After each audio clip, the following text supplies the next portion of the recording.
ntago biri buze koroha n'abantu basa neza cyane rwose bafata amafoto hariya abona umusore ufite inyogosho nziza cyane kuri rinete nziza cyane ziri clear suit akeka murimo kumubona afata abantu bambaye neza cyane rwose babere uyu munsi ibintu bimeze neza cyane reka mwegere ngirikana mubaza muvana umeze neza cyane gose bakwita nde kubaza n'abanyita Maribu niyo mazina yiswe n'ababyeyi nyanditswe n'amazoe kabisa okay Maribu ukora iki jewe akazi kanje kari so private sinoshobora kuvuga ku bitandao nkuko ariko akazi kariho okay nkanga urabona ko mwaje mu kwizihiza independence y'abarundi ariyo bita mu kirundi kwikukira exactly nagafashe noneho kira kuri wowe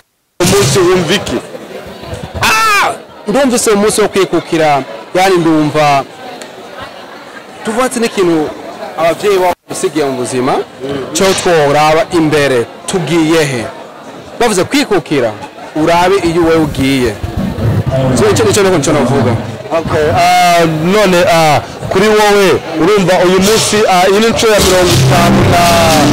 na kangahe hagera na gatandatu iyi ni nshuro ya 56 twizihiza uyu munsi iyo uyu munsi ugeze ukumva wageze tariki imwe z'ukwa karindwi n'ubwo uyu munsi byabaye kuri tariki 3 ni inturo niko bigomba kugenda urumva umeze ute muri aka kanya numva nezerewe cyane rwose vuga ati naho ndoba ryamye nkavuga ati uyu munsi tariki ya mbere indege irafatwa nabo byaba bibereye muri Canada nzajayo ubundi igihugu cyanjye gusa n'amateka ikindi cya nyuma mubaza tunakomeza tunajya ku musozo kuri hano wenyine urumbwire ko nta mutambukanyi wari mutambukanyi ariho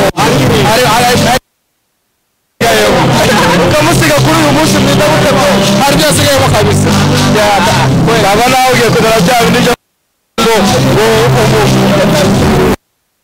Oh, happy self. I hope you're gonna be enjoying this. All right, step forward.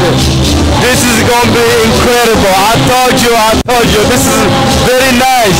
I hope every people here they enjoy, and I'll be online. I'll be here to show you around and everything. Ndakeka abakurikiye mwese mwishime abarundi cyane cyane bagize uyu munsi wo kuba bibohoye cyangwa se kwikukira mu gishinga nahe. I hope you enjoy. Keep subscribe and comment and share and stay in touch. I'll be here for you. Love you guys.